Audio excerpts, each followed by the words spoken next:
Всемирный уйгурский конгресс поднял вопрос о нарушениях прав человека, совершенных Китаем в оккупированном Восточном Туркестане на недавно завершившейся Мюнхенской конференции по безопасности. В трехдневном мероприятии приняли участие многочисленные дипломаты, журналисты, известные представители неправительственных организаций и высокопоставленные лица со всего мира, в том числе Далкун Иса, президент Всемирного уйгурского конгресса. Далкун Иса задал катарскому дипломату очень важный вопрос о двойных стандартах Китая и его отношении к глобальным конфликтам в мире. Китай, похоже, заключает в тюрьму миллионы уйгуров с одной стороны и поддерживает палестинцев и других мусульман с другой. Насколько честны их отношения, спросил Далкун Иса. Также общественный деятель встретился с министром иностранных дел Литвы Габриэлиусом Ландсбергисом, бывшим президентом Хорватии Калиндой Грабар-Китарович и министром иностранных дел Польши Радославом Сикорским. Стало известно, что в нефтяном бассейне Тарим, расположенном в пустыне Такламакан в Восточном Туркестане, в рамках так называемых научных исследований были завершены работы по бурению скважины глубиной более 10 тысяч метров. Согласно китайскому пропагандистскому агентству Goddaq News, работы по раскопкам скважины Тейк номер 1 на глубине 10 тысяч метров в Таримском бассейне Восточного Туркестана в данный момент почти завершены и составляют 9900 метров.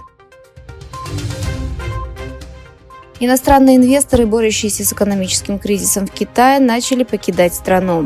Прямые иностранные инвестиции в Китай упали до самого низкого уровня за последние 30 лет. Согласно данным, опубликованным Национальным валютным управлением Китая, 19 февраля 2024 года прямые иностранные инвестиции в 2023 году составили 33 миллиарда долларов. Таким образом, инвестиции снизились на 82% по сравнению с 2022 годом, что является самым низким показателем с 1993 года. Генеральный секретарь НАТО Йенс Столтенберг отреагировал на то, что Китай отказался комментировать гибель заключенного в России оппозиционера Алексея Навального в тюрьме на том основании, что это внутреннее дело страны. Столтенберг сказал: «Пекин внимательно следит за войной в Украине. То, что сейчас происходит в Украине, завтра может произойти в Азии. Чем быстрее Путин добьется успеха в Украине, тем больше вероятность того, что Си Цзиньпин применит силу на Тайване». Официальный представитель Министерства иностранных дел Китая Мао Нин раскритиковал заявление Столтенберга о смерти Навального в тюрьме. Мао заявил, что Китай не вмешивается во внутренние дела других стран и поощряет переговоры о мире.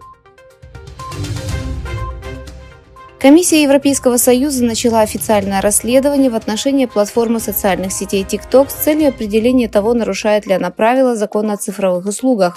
Согласно заявлению комиссии ЕС, будет рассмотрен вопрос о том, нарушает ли TikTok правила DSA в вопросах, касающихся защиты детей, прозрачной рекламы, доступа к данным для исследователей и вызывающего привыкания дизайна платформы, а также рисков вредоносного контента. В анализе Центра исследования энергетики и чистого воздуха подчеркивается, что Индия, стратегический партнер США, заменяет западные страны, которые не получали российскую нефть из-за вторжения России в Украину. В анализе, которым Центр исследования энергетики и чистого воздуха поделился с CNN, подчеркивается, что рекордный поток платежей был вызван тем, что Индия увеличила закупки сырой нефти у России в 13 раз по сравнению с довоенным объемом.